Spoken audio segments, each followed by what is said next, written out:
do you think James Cook is worth? And to me, the question, this is from a Bills standpoint, what is he worth to the Bills? When we were going over earlier the average per year in the league at that position, Saquon Barkley, $20 million a year, Christian McCaffrey, $19 million a year, Derrick Henry, $15 million a year. I think for all three of those, you can reasonably argue that, you know what, it's a lot of money for a running back, but Christian McCaffrey, is he worth $19 million a year to the Niners offense? Because that offense is kind of built around him. Not fully. They have other weapons. I mean, you could obviously say, well, he's been hurt. But yes, your point overall for what he means when he's healthy to them is yes. Right. He's the show. He gets the ball all the time. He's a huge weapon in the pass game. Come on. Saquon, the offense was geared around him last year. Henry, it's more of a, Lamar Jackson is Lamar Jackson, and he's unbelievable. But Henry is, the whole run game is built through him. That was a historically good run game last year.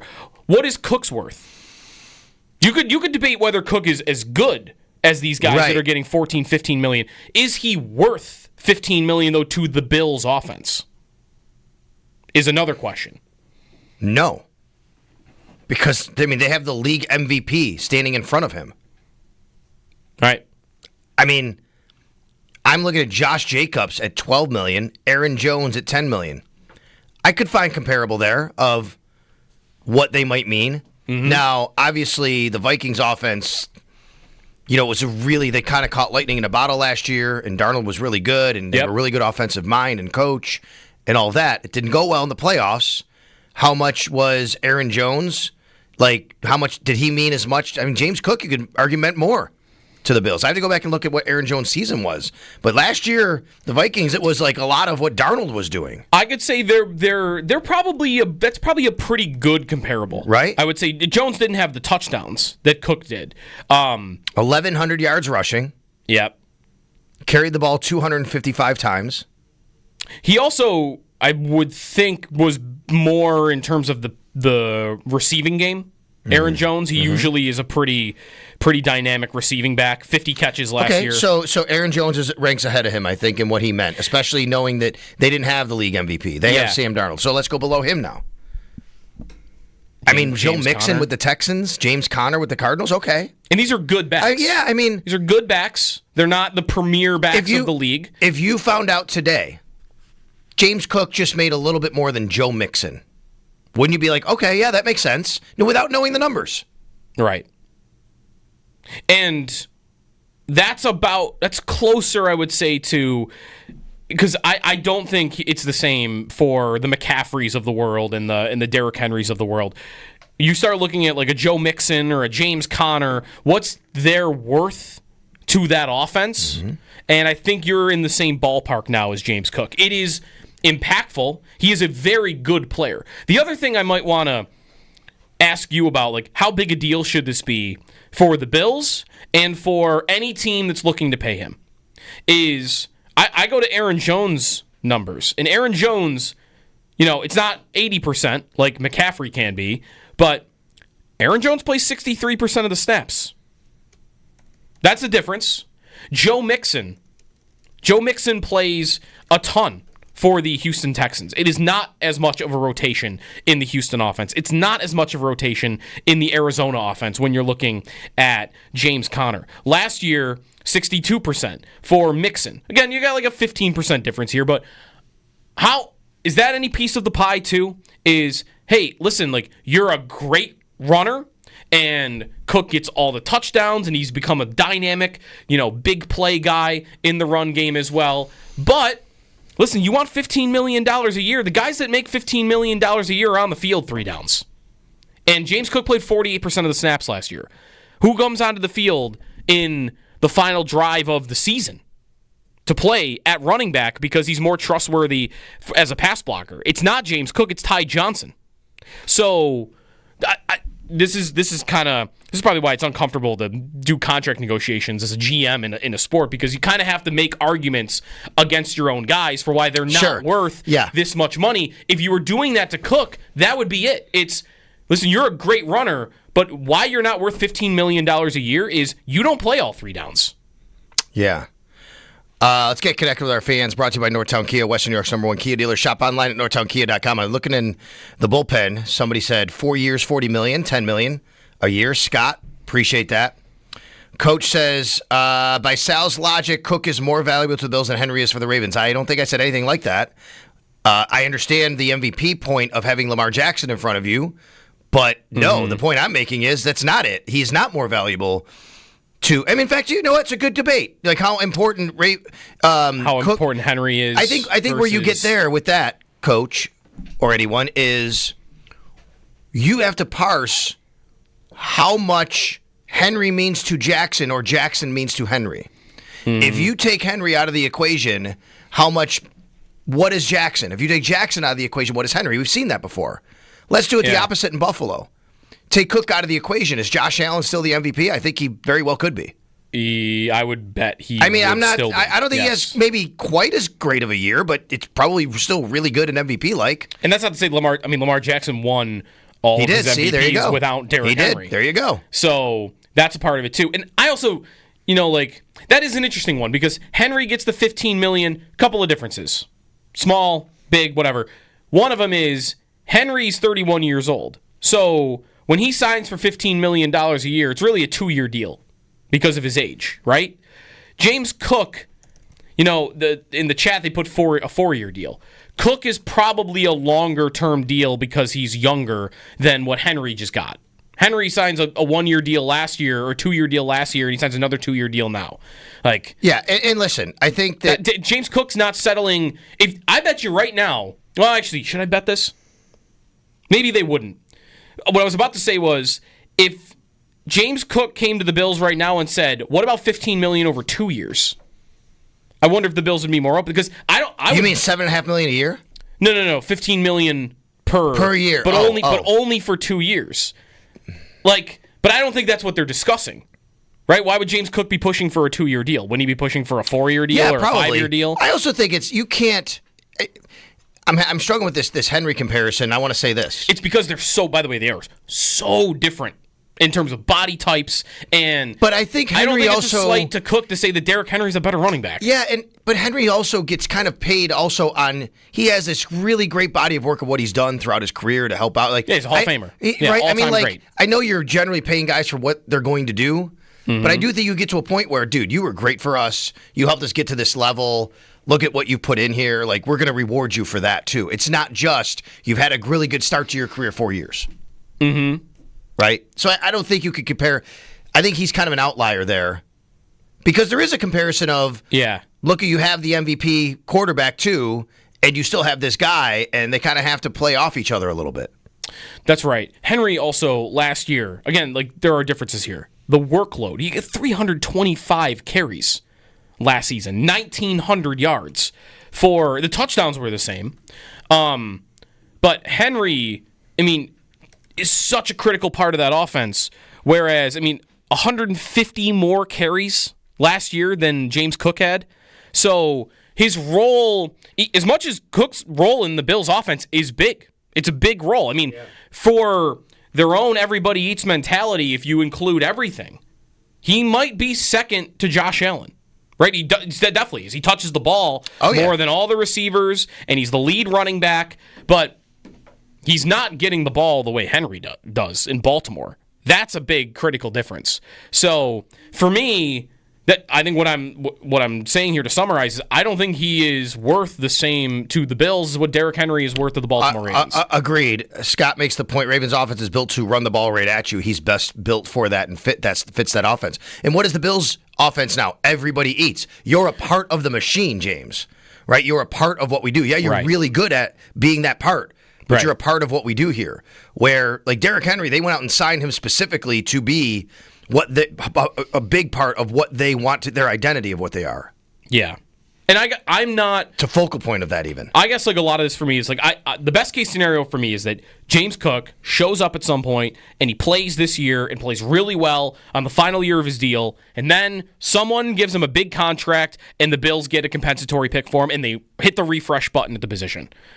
I just think when you are signing second contracts to running backs at 27 years old, you're not getting to the end of that deal 9 times out of 10 with that player still being worth what the contract says he's worth.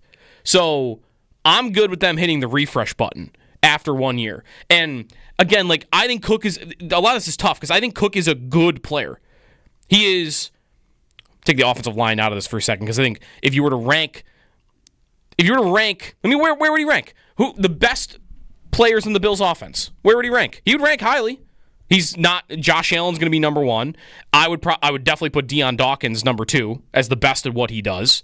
I'm going to put Spencer Brown in the same category as Cook, but he's in the conversation as the next guy, right? Him, Khalil Shakir, like, these are good football players. So I want to preface all this with that. I'm not afraid of the Bills having an offense past this year with a different running back than James Cook. A rookie or another free agent, or I don't know if I want to jump to even Ray Davis with it, but I think I'm not terrified of a future if Ray Davis has got to be my starting running back for a time. I was just going to ask you that. What would it look like? You asked me earlier, what are the Bills at defensive end without Joey Bosa? Yeah. Let me ask you, what are the Bills at running back this year if it does get to the worst case scenario and James Cook says, I'm just not playing and this is going to go south, and they go into a season without James Cook? What does the running back position look like in your eyes as it relates to their ability to win games? I would say that it is definitely not as good as it could be if Cook is not there, but that it wouldn't really get in the way of their offense. Their offense would pretty much be about what it was going to be, which is going to be one of the top units in the league, Allen at the helm, and Davis and Ty Johnson. Ty Johnson's a great receiving back. What am I getting out of a Ray Davis? Am I getting the similar results that I had out of Devin Singletary when he was the Bills running back?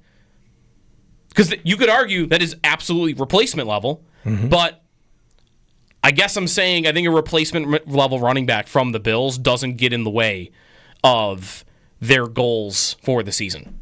You know, I'm struggling with that, though, because running back, we're at a point here with running back where it's more debatable than it ever has been how valuable the position was. I think if you go back to even before last summer, that free agency period last spring, where Henry goes to Baltimore and Barkley goes to Philadelphia and Jacobs goes to Green Bay, you got these big contracts to veteran running backs that are being thrown around. And you go to before that, it was becoming almost a consensus, I think. Hey, running back is just throw a guy in there, and you're going to be fine. And then this last season happened, and the Eagles got every bit of what they wanted out of Barkley, and the Ravens did out of Henry, and the Packers did out of Josh Jacobs. Like, it worked out for all of those teams, and running is back, and their teams are running the ball more than they ever have been. So there, I think, is a good argument right now. Running back, maybe the pendulum swung too far. It isn't, anybody. Everything's the same. No matter who's in there, everything is the same. But I still do think there is a strong element of, if I've got an elite quarterback, and in the Bills' sake, I've got an awesome offensive line, I feel like the Bills could put almost any replacement level running back in there, and they're still going to have a top offense. I don't disagree. Which is why any replacement, though. Any replacement. Not any replacement. Like, that's why I wanted to almost put it as replacement level. If a guy goes in there and he's just terrible, like he doesn't read the holes right, because that's one thing Cook is great at. Cook, I think his vision as a ball carrier is one of the areas that has improved a ton over the 3 years that he's been a Bill. And not everybody you put in there. Some guys are going to run into the back of David Edwards, and a run that should be 7 yards, maybe Cook would take for 7, is going to be -2 for you. Like, there are numbers for that. Rushing yards over expectation that Cook ranks very well at that other runners don't. So, yeah, I don't want to just say any replacement, but I also, where we have Ray Davis and Ty Johnson, I don't think they are any replacement. I think they're pretty good. They're fine running backs right now. So I don't feel like I'm starting from scratch. I'll go back to then I'm going to get back to, I don't think it's unreasonable to say, okay, $9 million, let's say. 9 to 10, somewhere in there. that puts you in the David Montgomery, James Conner, Joe Mixon range. I don't think that's unreasonable. No, I don't think so either. John and Clarence wants to get in on this. What's up, John? How you doing, guys? Thanks for taking my call. Happy holidays. I got a question. I listened to the show for such a long time. You guys are tremendous. I'm a huge James Cook fan, and I'm sure you guys are as well. And I understand he's not a Derrick Henry, but I'm just having a flashback here. Sometimes the running back position is tops, and sometimes it's not. It seems like every other year we're talking how important it is. But I can see this conversation taking place in 3 or 4 years with Tage Thompson, and we're going to lose this guy as well, because this is just the mentality of what this city and we do here. And I understand you can't break the bank with this guy, but to compare him with Connors or Mixon or whatever, that's ridiculous. Why? Why is he? Who should he be compared to? So much more. This guy is he don't compare to anybody. What this guy has done single-handedly is a tremendous compliment to Allen and this entire offense. When was the last time we had a battle? Thurman. And look what that team accomplished. I know there was no Super Bowls, but I just get a little concerned. I just want to make sure I'm getting this right, John. You want to compare him to an NFL MVP who led the league in yards from scrimmage for 3 straight years? No, That's what you just did. Derrick Henry. No, you just Thurman Thomas. I understand he's Thurman Thomas. I'm saying he did for us what Thurman Thomas did, not the yardage and all that. Yeah, I don't think he did. I think you know, you have the NFL MVP at quarterback. I don't think it's ridiculous. Who would you compare him to? You say to compare him to the guys we are. I'm talking money wise. By the way, hold on. I do want to make the nuanced point here, John. We're not comparing the player. I think he's better than, let's say, Joe Mixon or David Montgomery. We're comparing the dollars they're making into the contract. Right. That's what we're doing. And the worth to the offense. And the worth to the offense. Where, you know, so who would you compare him to in that regard? Okay, so maybe I'm going to back up a little bit. I'm going to ask you guys. What's a decent contract for him? I just said it, $9 to $10 million. Yeah, Sal said 9 to 10 million. 9 to 10, I think. Okay, so then we get back to the place. Well, if we don't pay him 10 or even 11, someone else will. Mm-hmm. That's right. That's right. But will someone pay him 15? Because that's what he wants. 15. Somebody might pay him 15 because they can justify that contract on the team. Could you justify it for the Bills? That is what Saquon Barkley, Christian McCaffrey, and Derrick Henry make. They're the only ones at that level. All right. So are we going to compare him to those guys? No, that's why I said he's not. I'm not doing that. I don't want to give them that. And the Bills aren't. That's exactly what we said. Okay. So we agree on $10 million. I think he's worth $10 million. That's what we said earlier, right, but so you said it was ridiculous. John, I think we agree. Yeah, okay. But what I'm trying to say, guys, what I'm trying to say is I know it's easier said than done, but we just got to try to fit these guys into this payroll here and make some moves, make some creative moves. God, I wish Bill Polian was around. Can I just make this point, though, John? I'm sorry. Absolutely. When you say the mentality of this city, they just signed 5 dudes to contract extensions. I mean, you can't sign everyone. It is not the mentality of the city that they just let all their good players walk. That just doesn't happen. You're being really, really overreactionary or whatever the word you want to use here. And John, we got to move on here. Thank you for the call. I actually really think a lot of what you're saying is a counter more to what I was saying more than what Sal was saying. Sal laid it out $9 to $10 million, a good contract for him, worth that to the Bills. If the couple of minutes that I did right before you came on, I'm making more of the argument, I guess, that I just wouldn't sign him. And I think there is a defense for we're just not going to do it. We like you. You've done a great job, an excellent job, and maybe they don't even say this to him directly. You're okay with just letting it play out and him go. We're just going to let you walk. I'm not afraid of that, but I think I would rather see James Cook on this offense than the wondering of, well, who else do you actually get? Right. So I feel like, John, you're okay with that. Yes. So, John, I feel like your counter is a little more towards me, which is a little more geared towards you can just let him walk and be fine with that. He also said happy holidays. I don't know if he just meant Memorial Day. Memorial Day. But is there another holiday coming up? I think the 4th of July is soon. I think technically there would have to be a second holiday to put the S on the end of it. Mm-hmm. I don't know what the 4th of July is too far away. It's over a month away. Juneteenth is June 19th. That's too long away. Yeah, you would never say Happy 4th of July today. Correct. That would look crazy.